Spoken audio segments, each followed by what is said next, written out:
Olá amigos, bem-vindos a mais um vídeo do canal Ritos Rituais. Meu nome é Rodrigo Menezes, eu sou mestre maçom, filiado ao Grande Oriente do Paraná. E hoje a gente vai fazer o videocast número 11, um videocast um pouco diferente. Nós vamos fazer um perguntas e respostas. Eu coletei algumas perguntas que vocês fizeram, tanto no canal do YouTube quanto no site. E a gente vai devagar um pouquinho sobre essas perguntas. Eu vou ver dentro do possível o que a gente pode responder para vocês. E tentando dar um pouquinho mais de ensinamento e continuando a ideia de desmistificar algumas questões que ainda são um pouco erradas ou que são conceitos um pouquinho diferentes que a gente tem aqui no Brasil. O primeiro deles, eu separei aqui uma lista de perguntas. O primeiro é do Esdras Sarmento. Ele fez essa pergunta aqui no canal do YouTube. Ele coloca aqui, olá amigo, boa tarde, gostaria de, se possível, que fosse feito um vídeo direcionado para pessoas que ainda não são da ordem, mas que têm interesse de entrar. Além disso, pode ser de grande proveito algo sobre as relações entre a maçonaria e outras ordens, como a MORC, martinistas, etc. Um grande abraço. Bom, primeiro, um vídeo para quem não é da ordem e tem interesse de entrar. Eu não tenho um vídeo para falar para vocês, mas a gente lançou essa semana ainda o podcast número 2, que é Maçonaria para Não Maçons. É um podcast que ficou bem bacana, ele fala um pouco do conceito da ordem, um pouco de história, e é um podcast longo, teve bastante volume de informação, deu 1h20, se não me engano. Então, respondendo a pergunta do Esdras, fica a dica, pega o podcast no próprio site, acompanhe, é um pouquinho longo, mas eu posso garantir para você que vai ser de grande valia para você entender o que é a ordem maçônica. Quanto às relações entre a maçonaria e as outras ordens, na realidade não tem muita, tá? O que acontece dentro da maçonaria é que ela sofreu uma série de influências de outras ordens, tanto do Rosa Cruz, e não é da MORC em si. A MORC é uma instituição que nasceu depois e ela usa as instruções da Rosa Cruz tradicional, e tanto o martinista, a ordem martinista, o San Martin, ele não criou a ordem martinista para ser uma ordem da forma que ela é hoje. Ela foi compilada e montada para ser essa sequência de iniciações através de papos, vários anos depois, mas o contexto são muito próximas, as referências são muito próximas. A MORC hoje ela usa muitos textos do William Moss, que não foram escritos para a Rosa Cruz, na realidade ele escreveu para o rito escocês retificado, o rito maçônico, mas existe uma série de troca de influências, de conhecimentos entre essas ordens, tanto do martinismo quanto da Rosa Cruz original para dentro da maçonaria e da maçonaria para essas outras ordens. Então, há uma certa miscelânea entre todas essas ordens iniciáticas, né? Hoje, o que eu tenho mais conhecimento é referente à Rosa Cruz, à MORC, e eles têm muitos textos que são maçônicos que hoje estão lá dentro. Então, entre instituições não existe nenhum vínculo entre o martinismo, entre a MORC e a FRA, no caso, e a maçonaria. A maçonaria é um conjunto de instruções, de conhecimentos que foram perpetuados desde a época do que a gente chama de maçonaria operacional, dos pedreiros e das guildas, e que foram tomando mais influências externas, do hermetismo, entre outras. Então, diretamente não tem essa junção, ou não tem nenhum momento em que as ordens andaram juntas com tratados de reconhecimento ou algo desse sentido. A segunda pergunta o nome do cara é Aquário Marinho Polêmica, mas com responsabilidade. Como eu me torno maçom aqui em Vitória, no Espírito Santo, gosto muito de estudar a base da sociedade, me ajudem pelo WhatsApp. E aí ele põe o telefone dele. Primeiro, eu quero falar que colocar o WhatsApp no YouTube não é uma boa ideia. Tá? Você está se expondo a muitas pessoas que podem se apropriar do teu número e de alguns dados que são interessantes, você pode arrumar problema para isso. E o segundo é referente à questão dele, como eu me torno maçom. Eu respondi no YouTube, coloquei até alguns links. E aí, assim, no Espírito Santo tem a Grande Loja do Espírito Santo e também tem o Grande Oriente do Brasil. O Grande Oriente do Brasil, ele criou ultimamente uma página de cadastro de interessados. O que essa página quer dizer? Não quer dizer que a pessoa vai entrar. Então, a pessoa pega uma página de cadastro, ela preenche um cadastro com todos os dados dele, este cadastro vai para a potência, e a potência direciona para o coordenador regional da cidade, ou para uma loja específica. E se a loja maçônica tiver interesse, ela vai entrar em contato com a pessoa, vai iniciar todo um processo de investigação da vida da pessoa, se ela pode entrar ou não. Eu já adianto que uma pessoa que tem o nome, que põe um nick no YouTube de Aquário Marinho Polêmica, eu já adianto que não vai ser um nome que vai chamar muita atenção para as pessoas irem atrás. E eu vou explicar por quê. A maçonaria, primeiro, ela é uma entidade iniciática, ela tem uma base de ensino e de estudo de moral, mas ela também é uma sociedade civil, entendeu? Assim, é uma sociedade constituída de pessoas de autoconhecimento intelectual. Você vai ter ali uma loja formada por líderes, por pessoas que têm, por mais que sejam de condições sociais diferentes, mas são pessoas que têm um entendimento sobre a vida formado. E você ser presidente de uma loja, ser venerável mestre de uma loja, é você ter que lidar com todas essas pessoas. Você tem que ser o chefe, tem que coordenar, mandar, pedir para todas as pessoas que muitas vezes são pessoas que têm um status social muito maior que o seu. Então já é um problema, já é uma dificuldade, é um aprendizado, mas também é uma dificuldade. Mas você chegar para um venerável de uma loja que já tem esse problema, essa dificuldade, esse trabalho árduo, profícuo, repito, mais árduo, e você falar que você vai colocar um cara que já se coloca com um nick de polêmica, quer dizer, uma pessoa que já deixa claro que ele gosta de polêmica, que ele gosta de embate, infelizmente eu já vou falar que vai ser descartado esse nome. Tá? Ninguém quer, em qualquer instituição, em qualquer sociedade, ninguém quer trazer para dentro de casa uma pessoa polêmica, uma pessoa que vai te trazer trabalho. Então, o primeiro ponto seria rever essas questões, rever o que é importante para você na sua vida, se realmente é a questão da polêmica, do embate, se é realmente questão do marketing, de trazer, de usar um nick só para chamar pessoas para o seu canal, e se é trazer público e querer ter fama e sucesso, porque na realidade o que a maçonaria prega e ensina para as pessoas não é isso. É o reconhecimento pelo trabalho, reconhecimento pelo esforço, e não reconhecimento por esses isca de clique, como a gente pode dizer. Tá? Referente à entrada na ordem, aqui é um ponto interessante, porque a maçonaria brasileira, e eu vou falar da nossa prática, que em outras partes do mundo é diferente, mas a maçonaria brasileira ela é estritamente por indicação. Então, um maçom indica o outro. É um padrinho, né? O padrinho ele vai colocar um candidato que ele acha propenso à ordem. Então, a pessoa que ela é nomeada para entrar na ordem, ela já vai com uma preconcepção de um padrinho, que acha que a pessoa tem condição, tem um conhecimento social, tem a gente chama de bons costumes, mas que a pessoa está pronta para receber, para início de recebimento dos ensinamentos morais da ordem. O padrinho já vai indicar. Não quer dizer que a pessoa entrou, também não é isso. É feita uma série de investigações pela maçonaria, pelos membros da loja, pelos membros de toda a potência, e aí sim se faz o processo iniciático. Por que eu falo que isso é aqui? Nos Estados Unidos, funciona de uma forma diferente. A pessoa interessada, ela vai na loja e ela pega uma ficha, preenche a ficha e coloca na loja. A partir daquela ficha, a loja inicia um processo de investigação. Lá é melhor ou é pior? Lá é diferente. Quando você pega alguém que você não conhece e que se candidata a entrar na sua instituição, você se obriga a ter que fazer uma investigação muito maior. Aqui, pela questão do apadrinhamento, muitas vezes se releva algumas questões ou não se faz uma investigação decente, porque você tem uma pessoa que já é do seu convívio que está indicando. Então, você, pela confiança, você acaba deixando a pessoa entrar. Nos Estados Unidos, pela questão de ser alguém estranho à loja, é obrigatório se fazer uma investigação muito maior. Tá? Então, fica essas ponderações. Se você tem interesse, hoje, aí sim, eu vou colocar aqui no registro, no site, o link do Grande Oriente do Brasil, mas preencha o cadastro. Eles tentaram trazer um pouquinho essa vertente americana, mas dentro da nossa realidade brasileira. E talvez você consiga entrar através do próprio registro de interesse. Tá? Uma outra coisa que eu sempre falo, é sempre bom e importante você... se você conhece alguém do seu convívio que é maçom, você não vai chegar a abordar essa pessoa e falar, eu quero entrar na loja, ou eu quero entrar na maçonaria. Não.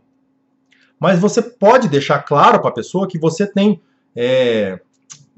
interesse, que você gostaria de um dia ser maçom, de um dia entrar na maçonaria.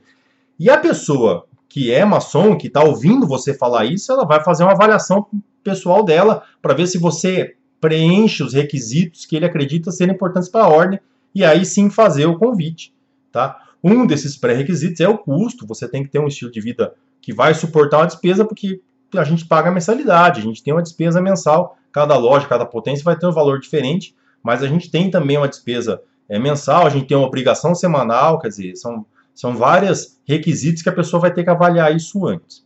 Tá? Bom, referente à entrada na ordem, é isso aí.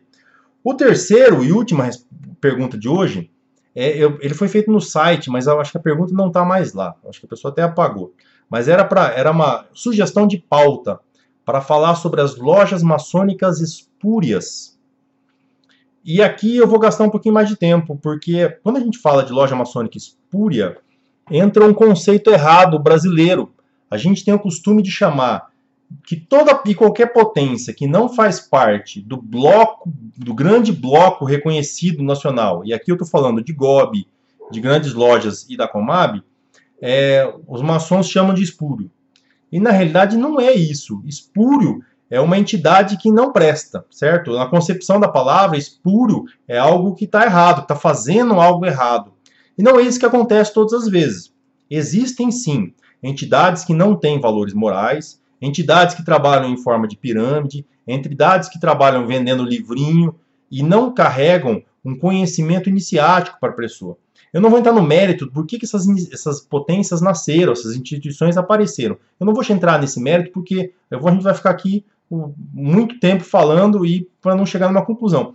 Porque cada uma dessas entidades surgiram de uma forma diferente. Ou um racha, ou um interesse diferente, ou uma pessoa que queira um poder que ela acha que não consegue, ou um próprio entendimento simbólico diferente do que a maçonaria da sua região pregava.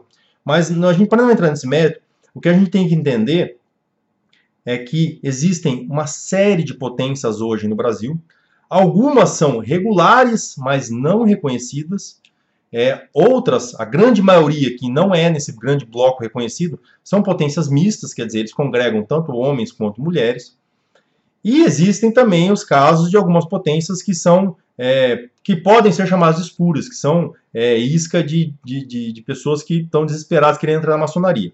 Tá? Não vou citar nomes, obviamente, mas você não pode caracterizar uma ordem iniciática vendendo apostila pelo correio, fazendo iniciação sem iniciação em casa, sendo que eu moro em Pernambuco e eu estou filiado a uma loja no Rio de Janeiro, ou em Curitiba, entenderam? Então, onde a pessoa ela recebe uma série de apostilas, começa os seus estudos, ganha uma carteirinha de maçom, e quem sabe um dia ela vai viajar 2, 3 mil quilômetros para visitar, para ver uma reunião num templo grande, lindo, suntuoso, mas que não tem o ensinamento, que não teve o processo iniciático, a sessão de quebra, a sessão onde foi o brio da pessoa foi mexido, foi trabalhado, foi desenvolvido. Então isso não é maçonaria. Maçonaria se faz com pessoas, com um processo iniciático onde há uma quebra do entendimento psicológico, onde a pessoa se abre, se desvenda para uma nova vertente que passa a ser sua ordem, que ele vai trabalhar semanalmente, quinzenalmente, mensalmente, é indiferente, cada loja trabalha no seu entendimento. Mas a gente não pode usar o nome, essas potências podem ganhar o nome de espúrias, mas a gente não pode generalizar chamando toda e qualquer outra potência que não é regular de espúria. Eu vou dar um exemplo para vocês. Hoje, a instituição que foi fundada originalmente e mantém a mesma estrutura, a mais antiga hoje, não é a Grande Loja de Londres, que já se uniu a outra grande loja e fundou a Grande Loja Unida da Inglaterra. Hoje, a entidade mais antiga é o Grande Oriente da França, fundado em 1728, que nunca se alterou. E o Grande Oriente da França é uma potência que é fora da curva, é uma potência que quer ser diferente, que quer fazer diferente, quer ter uma maçonaria diferente, e que ela não faz parte do bloco mundial, ela não é reconhecida pela Grande Loja da Inglaterra, não é reconhecida pelo bloco americano e nem pelas potências do bloco nacional regular, vamos dizer assim. Mas, pelo desenvolvimento humano do maçom, pela produção de material didático, simbólico, ela é uma das potências mais ativas do mundo. Então, como? Em qual regulamento a gente vai se basear para chamar ela de espúria? Não existe, falar que ela é regular para quem? Como eu já expliquei no vídeo de regularidade e reconhecimento, as antigas landmarks são coletâneas diversas. Então, cada organização vai fazer a sua coletânea. E uma potência ela passa a ser regular para outra conforme as suas próprias regras. Vou me explicar melhor. Eu, potência regular e reconhecida, tenho as minhas regras, os meus landmarks. Por uma potência ser regular para mim, ela tem que seguir as minhas regras. Mas se as regras delas forem diferentes, ela continua sendo regular para ela e para os seus pares. Então, o Grande Oriente da França, ele segue as regras dele, certo? E funciona, e desenvolve um trabalho fraternal, e desenvolve um trabalho social, e desenvolve um trabalho de ensino muito grande, muito material bom, imponente do rito escocês antigo aceito, o rito mais trabalhado no Brasil, é feito por membros do Grande Oriente da França. Então, nós não podemos fazer essa generalização. Existem as potências que querem continuar sendo mistas, existem potências que são regulares baseadas na nossa regulamentação, nas regras que nós seguimos, e simplesmente não querem o reconhecimento, querem fazer o seu trabalho. A partir do momento que essas potências mantenham um crescimento honesto de seus membros, mantenham um desenvolvimento moral de todos os seus membros, um trabalho social, um trabalho fraternal, eles não estão errados, eles não podem ser chamados de espúrios, de abandonados. Então essa é uma metodologia, uma nomenclatura que a gente não deve usar. A grande maioria das ordens que nós chamamos de espúria, infelizmente, são as ordens mistas. Mas elas formam um bloco chamado Clipsas, que é enorme. A potência Le Droit Humain, os direitos humanos, é enorme, ela tem representação no mundo inteiro. E forma pessoas de alta qualidade, de alto conhecimento. Pessoas realmente destacadas na sociedade. Então a gente não pode entrar nesse mérito de questionar o trabalho de um ou de outro. Nós somos exclusivamente uma ordem masculina, trabalhamos em regras hoje que muitos seguem os blocos americanos e o bloco do Reino Unido, que é Irlanda, Escócia e Inglaterra, e trabalhamos em cima dessas regras, e para que nós tenhamos os nossos reconhecimentos, nós nos uniremos e continuaremos mantendo as mesmas regras, quer dizer, por enquanto, mulher não. Essa, em resumo, é a grande briga, a grande disputa referente à regularidade, é isso. Por enquanto, mulher não. O futuro ninguém sabe. Né? Não dá para falar que vai acontecer. O que não vai acontecer. A gente tem que entender que somos pessoas iguais. Essa conversa de que maçonaria é mito solar e a maçonaria feminina seria mito lunar, e não cola muito não. Tá? Fica bem difícil pelo que a gente vê todo dia dentro de loja maçônica. Você vê que não tem tanta essa questão, assim, é um pouco de exagerado essa questão. Mas para quem está entrando, ou para quem está procurando entrar, eu recomendo, primeiro porque, como nós estamos dentro e nós temos conhecimento todas essas potências, tanto esse bloco, nosso bloco regular, quanto as outras potências que trabalham sozinhas, ou que trabalham em blocos menores, eu recomendo, para toda e qualquer pessoa que queira procurar a ordem, que venha para esses três blocos, vou chamar de blocos, esse bloco regular que seriam grandes lojas estaduais, Comab ou Grande Oriente do Brasil, ou um ou outro. Por quê? Porque você vai ter uma gama de pessoas que você vai poder fazer intervisitação sem constrangimento. Tá?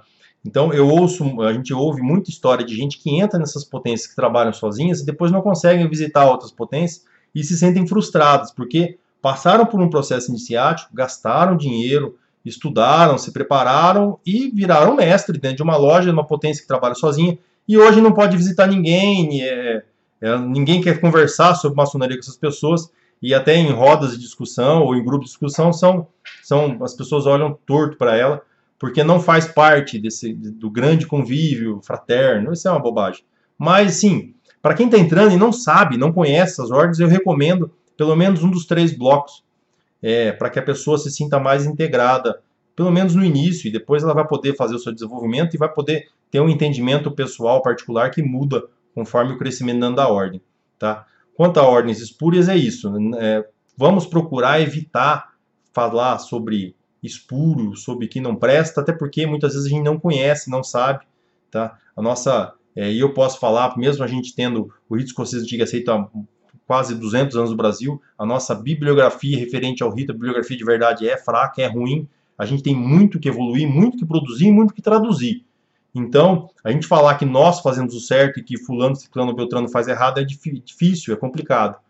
Principalmente a gente tendo a grande loja da França, que mantém um ritual puro desde a sua criação, o Grande Oriente da França, que produz muitos livros através de seus membros.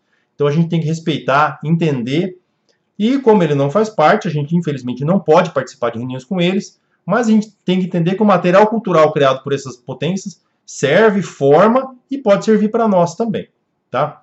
Fica aqui, desculpe pelo esticado do vídeo, mas eu queria deixar um pouco claro essas questões e a gente se vê no próximo.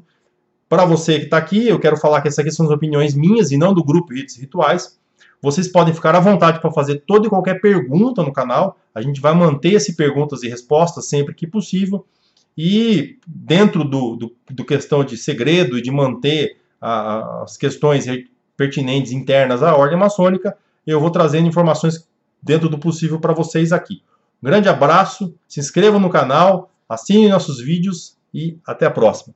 Valeu!